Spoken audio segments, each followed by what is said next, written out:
بسم اللہ الرحمن الرحیم۔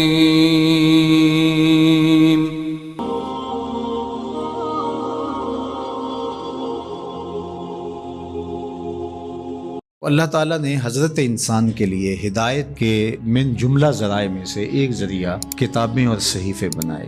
قرآن مجید سب سے آخر میں نازل ہوا، اور جتنی ماضی میں نازل ہونے والی کتابیں اور صحیفے تھے ان میں جو کچھ تھا اس کا خلاصہ قرآن کی شکل میں موجود ہے، اور قیامت تک آنے والے اور مابعد قیامت معاد کی ساری چیزیں قرآن میں رکھی گئی۔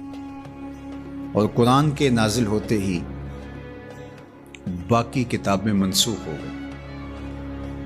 کتابوں پر اعتقاد، یقین، ایمان ضروری ہے، لیکن عمل صرف قرآن پہ ہوگا۔ یتیمے کے نا کردہ قرآن درست، کتب خانائی چند ملت بشست۔ ابھی قرآن مکمل نہیں ہوا کہ پچھلی کتابیں منسوخ ہو گئی۔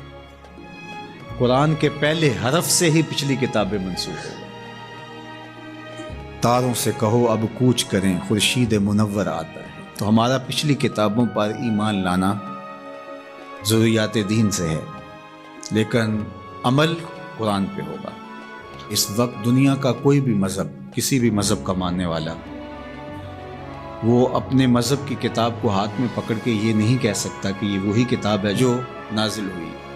وہ بھی کہتے ہیں کہ جناب اس میں ضرور کمی بیشی ہے، کوئی تھوڑی مانتا ہے کوئی زیادہ مانتا ہے، لیکن آنکھیں بند کر کے قرآن مجید کا نسخہ ہاتھ میں پکڑ کے حضور کا غلام کہہ سکتا ہے یہ وہی کتاب ہے، من و عن، حرف بحرف، بغیر کسی تغیر اور تبدل کے، جو میرے رسول کے سینے پہ نازل ہوئی ہے۔ تو یہ چیز کس قدر تیقن پیدا کرتی ہے، کس قدر یقین کی بجلیاں پیدا کر دیتی ہے سینے میں۔ پھر آنکھیں بند کر کے عمل کیوں نہیں کریں گے؟ کتاب پر ایمان لانے کا مطلب پوری کتاب پر ایمان لانا، اس کے تقاضوں پر ایمان لانا، اس کے احکام کو ماننا، اور اس کے نواہی سے اجتناب کرنا، یہ تقاضا ہے اس ایمان کا۔ تو یہ نہیں کہ جو چیز سمجھ میں آئے، پسندیدہ ہو، نفس پر شاک نہ ہو، نفس کو مرغوب ہو، محبوب ہو، اس پر تو عمل بھی ہو، اس پر بات بھی ہو، اور جو چیز نفس پر شاک ہو تو اس کو جو ہے وہ چھوڑ دیا جائے۔ تو یہ ایمان کا مفہوم نہیں ہے۔ ایمان کا مفہوم یہ ہے کہ پوری کتاب پہ ایمان لایا جائے۔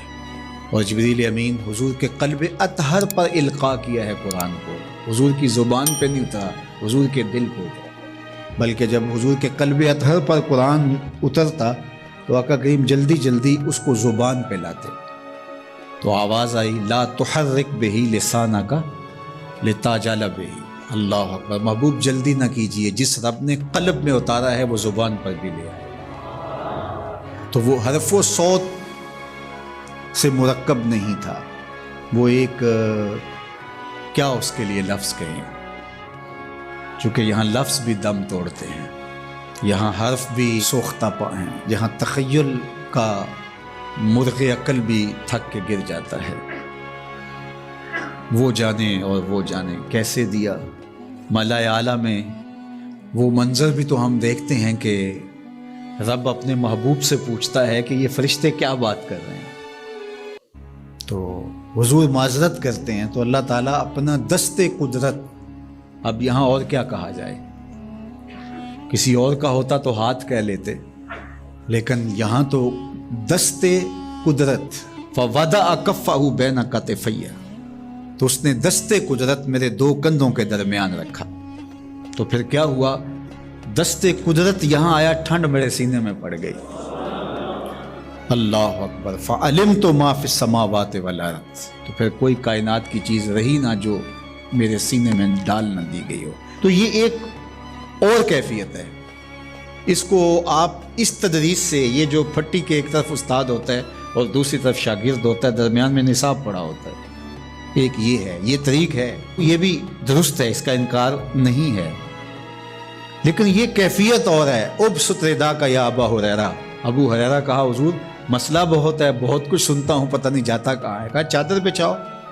اللہ اکبر، مسئلہ کیا ہے مجھے یاد نہیں رہتا، کہا چادر بچھا لو۔ ابو ہریرہ رضی اللہ تعالیٰ عنہ چادر بچھا لیتے، حضور ایسے کچھ بھرا اور ایسے ڈال دیا، کہا اس کو سمیٹ لے اور سینے سے جوڑ لے۔ حضرت ابو ہریرہ فرماتے ہیں اس کے بعد میں بھولا نہیں۔ تو وہ کیا ڈالا تھا جو ایسے ڈالا تھا؟ اللہ اکبر۔ تو یہ ساری چیزیں صوت و آہنگ سے جڑی نہیں ہوتی، کچھ چیزیں نظروں سے بھی پلائی جاتی ہیں، اور وہ صفحہ و کرتاس پہ نہیں لکھی جاتی، وہ لوح دل پہ لکھی جاتی ہیں۔ اس لیے فرمایا کہ ہم نے آپ کے سینے پہ قرآن نازل کیا، اور اس کی وجہ بھی بیان کی، اس لیے کہ ہم آپ کے سینے کو قرار عطا کریں، تسکین ملے، قرار ملے، مضبوط کریں آپ کے سینے کو۔ اللہ اکبر۔ تو حق ہے اس کتاب کا ایمان، اور ایمان بھی مکمل کامل رقم